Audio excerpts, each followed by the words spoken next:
luat ultima decizie din viață atunci când s-a hotărât să treacă printre barierele coborâte. Locomotiva a izbit atât de tare limuzina în care se afla încât a târât-o câteva sute de metri, iar trupul său a fost aruncat pe geam. A intrat în pasaj și trenul a surprins-o. Se grăbea, probabil, da, să treacă, nu să moară. Mașina sa luxoasă și circula pe șoseaua Petricani dinspre Pipera spre București. A ajuns în apropierea trecerii de cale ferată, unde bariera era coborâtă și deja se formase o coloană de mașini. Șoferul, spun martorii, nu a avut răbdare și a intrat în depășirea coloanei.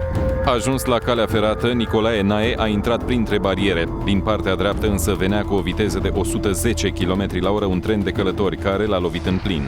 Mecanicul spune că l-a observat de la aproximativ 300 de metri, că vrea să traverseze și a început frânarea. La acea viteză, trenul a izbit mașina și a continuat să înainteze încă 500 de metri până s-a oprit. Mecanicul a încercat să îl avertizeze. S-a dat semnale cât s-a putut. Șoferul probabil că nici n-a observat trenul și a pătruns printre cumpene. Mai mult de 50 oricum avea. A depășit coloana și l-a luat trenul. De la locul impactului, locomotiva a târât bolidul de lux cel puțin 500 de metri. Victima a fost proiectată pe geamul autoturismului mult mai în spate. Nicolae Nae s-a zdrobit de dalele de beton ale căii ferate. Salvatorii veniți la fața locului au constatat decesul, iar polițiștii au început măsurătorile și strângerea probelor din care să afle cum s-a petrecut tragedia. Dacă a fost un accident sau dacă șoferul a vrut să fie cu mașina pe calea ferată, chiar dacă a văzut că vine trenul. Cea mai importantă mărturie este deocamdată a mecanicului de locomotivă. Probabil că el nici n-a observat trenul, n-a încercat nicio frânare. A continuat mersul, pur și simplu. Probabil se grăbea undeva. Nu a premeditat deloc, săracul. Se grăbea, probabil, da, să treacă, nu să moară. Așadar, dacă mecanicul de locomotivă l-a observat pe șofer cu aproximativ 300 de metri înainte de impact, asta înseamnă că au mai trecut 10 secunde înainte ca trenul să lovească mașina. În aceste secunde importante, șoferul ar fi avut timp să încheie traversarea liniilor de cale ferată. Depinde însă unde se afla mașina atunci când a văzut-o mecanicul de locomotivă. Dacă victima abia intra pe linii, atunci se explică impactul accidental.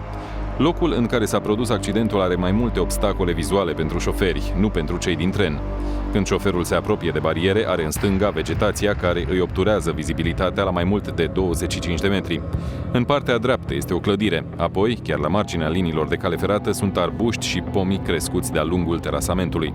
Este posibil ca Nicolae Nae să fi vorbit la telefon în acel moment, ori să fi fost acaparat de grijile pe care și le făcea pentru fata lui, care este bolnavă, și să nu fi văzut că vine trenul. Primarul din Ștefănești vorbise ieri cu el și îi povestise cum din neatenție greșise acum câteva zile drumul spre casă. A vorbit cu soția sa la telefon și a pierdut drumul spre casă, s-a trezit pe la ortopedi.